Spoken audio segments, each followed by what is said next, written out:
Hey guys, I'm at my buddy Neal's workshop.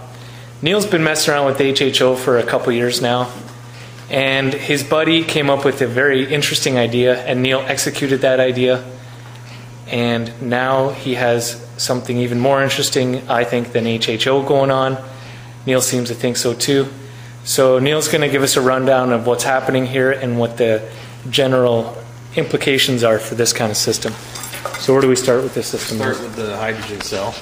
This is where it all happens. We've got water in a reservoir, which comes into the bottom of the fuel cell, which then splits it into hydrogen and oxygen as a gas and forces it out the top.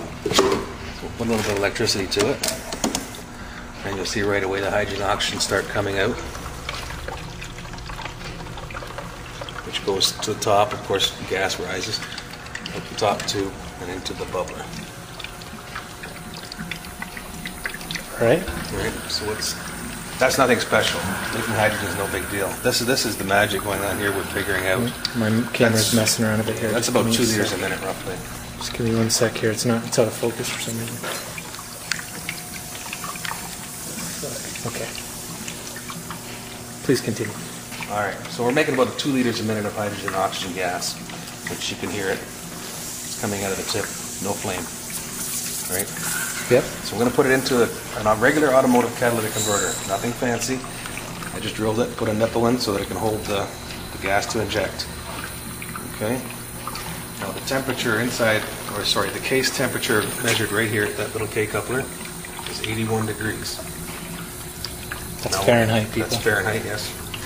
So as the HHO goes into the bottom of the catalyst, it rises up through. And as it rises through, the platinum group metals inside create a catalyst reaction with the HHO gas.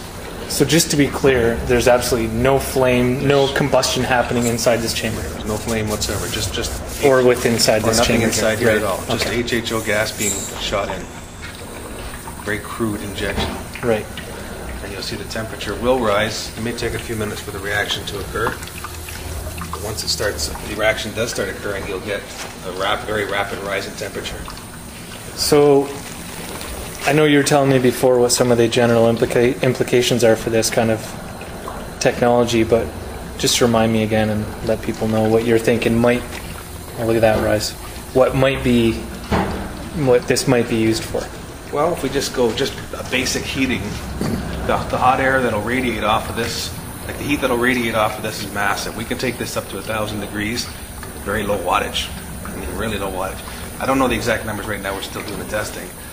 So can I pause you for a sec? Sure. So since it's such low wattage, you could actually hook it up to a PV system, an off-the-grid system. Oh, definitely. That would be the whole goal. Okay, didn't mean to throw you off track. That's okay. No, that would be the whole goal in the end. Therefore, you're basically using the sun power, not the grid power, so it's free.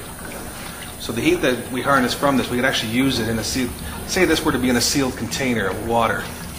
Now you've got a boiler system, right? And the more wattage you put, the hotter the water you get. Then you move on to different. You got the heat coming out the top, which is water and theoretically pure hydrogen. Right. We're not sure about that at this point in time, but theoretically it's water and pure hydrogen, non-toxic, so you don't have to vent it out. You can recover that heat inside your home or whatever you're trying to warm up. But if we were to have this in a water system and we're a boiler, we could actually generate steam. Now we can spin a turbine for electricity. Wow. Or a little small steam engine for travel, for whatever. Yep. Hot water for shower. Right. And domestic use. Of course, the original thought of this was to heat our living room, a home, or whatever. Right. That was the whole thought. Be a perfect application for something like radiant floor heating. Of course. You can see that the temperature starting to rise. There we go. No tricks, no gimmicks here, guys. No. So, quite honestly, you're not entirely sure about the science behind this, is that right? I can't tell you the exact reaction going on inside the converter. So one of the reasons that I wanted to bring this to your guys' attention, everybody watching this, is maybe you know something about this, the physics behind this, that you want to warn us about, or that you want to point us in a direction of, give us a tip. Yes, it's been given away open, so any help we can get would be great. And Neal's, what's your whole point of wanting to share this with the world, Neal? Starvation and dehydration is not acceptable. Good point. It's not acceptable. Yep. We were born on this side of the world, and we're lucky. Just because we were born on this side of the world, we're entitled to more than somebody else? I don't think so. And that's just not acceptable to me. So you were mentioning when we talked before about potential for desalination, which is very energy intensive, very cost prohibitive.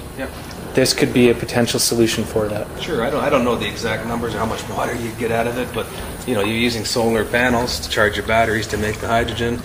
Well, what comes out of the top of the catalytic converter, there's the biggest issue we have. Okay?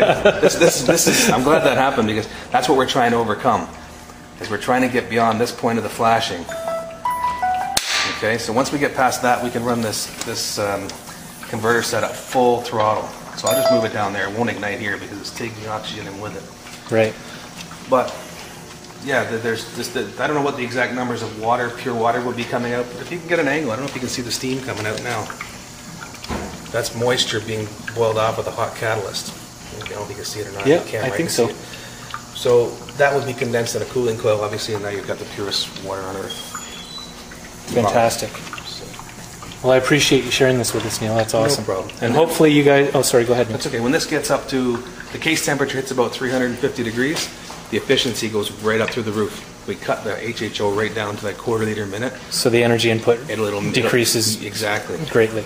Once the catalytic light, like we call it light off, when it gets to that temperature where the reaction occurs the easiest, you don't need very much gas to maintain that same temperature. Right.